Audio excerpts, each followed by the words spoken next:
নমস্কাৰ সকলোকে পুনৰ স্বাগতম জনাইছো আমাৰ অন্য এটা জব ইনফৰমেটিভ ভিডিঅ'লৈ। আজিৰ ভিডিঅ'টোত আপোনালোকৰ বাবে মাজুলী ডিষ্ট্ৰিক্টৰ পৰা মুকলি কৰা কেইটামান পদৰ বিষয়ে আলোচনা কৰিবলৈ লৈছো। কেনে ধৰণৰ কোৱালিফিকেশ্যন হ'লে আপোনালোকে এপ্লাই কৰিব পাৰিব, সিলেকশ্যন প্ৰচেছটো কেনে ধৰণৰ হ'ব, এজ লিমিট কিমান লাগিব, সকলোখিনি ডিটেইলছ আমি এই ভিডিঅ'টোত আলোচনা কৰিছো। গতিকে ভিডিঅ'টো শেষলৈকে চাই থাকিব আৰু যিসকলে আমাৰ চেনেলটোত প্ৰথমবাৰৰ ভিডিঅ' চাই আছে তেওঁলোকে চেনেলটো সাবস্ক্ৰাইব কৰি ৰাখিব এনে ধৰণৰ জব ইনফৰমেটিভ ভিডিঅ'সমূহৰ নটিফিকেশ্যন প্ৰতিদিনে লাভ কৰি থাকিবলৈ।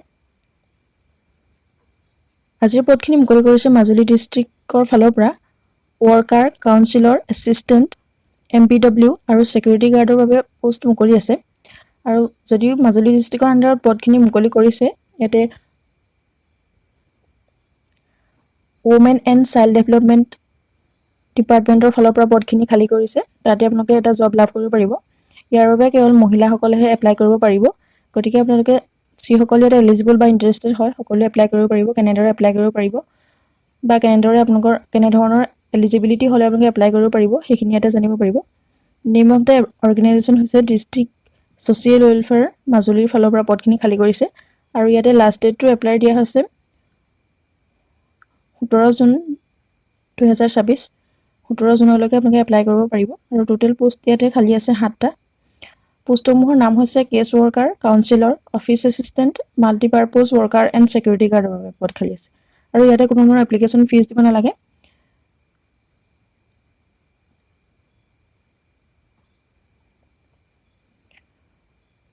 ভেকেঞ্চি ডিটেইলছখিনি ইয়াতে দিয়া হৈছে কেছ ৱৰ্কাৰ, তাৰ বাবে টোটেল পোষ্ট আছে 2টা। চেলাৰী ইয়াতে আপোনালোকে 25,000 পাৰ মান্থ লাভ কৰিব পাৰিব। আৰু ইয়াৰ বাবে এডুকেশ্যনেল কোৱালিফিকেশ্যন হৈছে কেছ ৱৰ্কাৰৰ বাবে আপোনালোকে এগৰাকী মহিলা হ'ব লাগিব। মহিলাসকলেহে ইয়াতে এপ্লাই কৰিব পাৰিব। আৰু ইয়াতে আপোনালোকে বেছিক কোৱালিফিকেশ্যনৰ কথা দিয়া হৈছে bachelor degree in law, social work, sociology, social science and সাইক'লজিত আপোনালোকৰ যদি গ্ৰেজুৱেশ্যন আছে তেনেহ'লে আপোনালোকে ইয়াতে এলিজিবল হ'ব। আৰু 3 ইয়াৰ্ছৰ এক্সপিৰিয়েঞ্চো ইয়াতে বিচাৰিছে। আৰু আপোনালোক ইয়াতে মাজুলী ডিষ্ট্ৰিক্টৰ ৰেচিডেণ্টসকলে ইয়াতে এপ্লাই কৰিব পাৰিব। ইয়াৰ পাছৰ পদটো হৈছে কাউন্সিলৰ বাবে। ইয়াতে টোটেল পোষ্ট আছে 1টা আৰু ইয়াৰ বাবে চেলাৰী আছে 25,000 পাৰ মান্থ। আৰু এডুকেশ্যনেল কোৱালিফিকেশ্যন বিচাৰিছে। ইয়াতো আপোনালোকে এজন ওমেন হ'ব লাগিব বা মহিলাসকলেহে এপ্লাই কৰিব পাৰিব। ডিগ্ৰী বা ডিপ্ল'মা ইন সাইক'লজিত থাকিব লাগিব।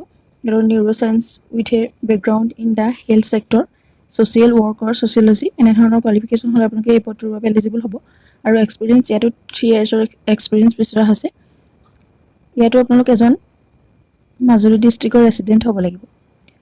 থাৰ্ড পোষ্টটো হৈছে অফিচ এছিষ্টেণ্টৰ বাবে। তাতো এটা পোষ্ট খালী আছে। চেলাৰী 20,000 পাৰ মান্থ আপোনালোকে লাভ কৰিব পাৰিব। এডুকেশ্যন কোৱালিফিকেশ্যন ইয়াতে বিচাৰিছে।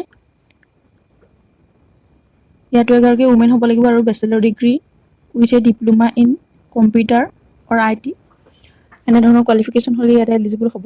ইয়াৰ পাছতে আপোনালোকৰ ইয়াতো 3 ইয়াৰ্ছৰ এক্সপিৰিয়েঞ্চ বিচৰা হৈছে। ইয়াৰ পাছৰ পদটো হৈছে মাল্টিপাৰ্পজ ৱৰ্কাৰৰ বাবে। তাতো টোটেল এটা পোষ্ট খালী আছে। চেলাৰী ইয়াতে 14,000 পাৰ মান্থ লাভ কৰিব পাৰিব। ইয়াতে এডুকেশ্যন কোৱালিফিকেশ্যন বিচাৰিছে high school pass or equivalent will be prepared দিয়া হৈছে। আপোনালোকে যদি 10 পাছ কৰিছে বা হাইস্কুল পাছ কৰিছে তেতিয়া আপোনালোকে ইয়াতে এলিজিবল হ'ব। ইয়াতো আপোনালোকে অকল মহিলাসকলেহে এপ্লাই কৰিব পাৰিব। আৰু এক্সপিৰিয়েঞ্চ ইয়াতে দিয়া হৈছে any women who is literate with knowledge or experience of working in the relevant domain. ইয়াতো আপোনালোক এজন মাজুলী ডিষ্ট্ৰিক্টৰ ৰেচিডেণ্ট হ'ব লাগিব। ইয়াৰ পাছৰ পদটো হৈছে মাল্টিপাৰ্পজ ৱৰ্কাৰৰ বাবে। ইয়াতে টোটেল পোষ্ট আছে 2টা। ইয়াৰ চেলাৰী হৈছে 12,000 পাৰ মান্থ। এডুকেশ্যন কোৱালিফিকেশ্যন ইয়াতো SSLC পাছ বা আপোনালোকে 10 পাছ কৰিলে এলিজিবল হ'ব।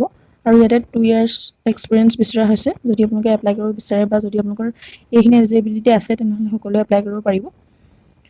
যিহেতু লাষ্ট ডেট ইয়াতে 17 জুন দিয়া হৈছে। 17 জুনৰ আগত যিসকলে এলিজিবল বা ইণ্টাৰেষ্টেড হয় তেওঁলোকে এপ্লাই কৰিব পাৰিব। ভিডিঅ'টো ইমানখিনি আছিলে। যদি ভিডিঅ'টো ভাল লাগে লাইক কৰিবলৈ নাপাহৰিব। চেনেলটোলৈ প্ৰথমবাৰৰ বাবে অহাসকলে চেনেলটো ছাবস্ক্ৰাইব কৰি ৰাখিব এনেধৰণৰ ইনফৰমেটিভ ভিডিঅ'সমূহৰ নটিফিকেশ্যন আগলৈ লাভ কৰি থাকিবলৈ। ভিডিঅ'টো শেষলৈকে চাই থকাৰ বাবে বহুত বহুত ধন্যবাদ।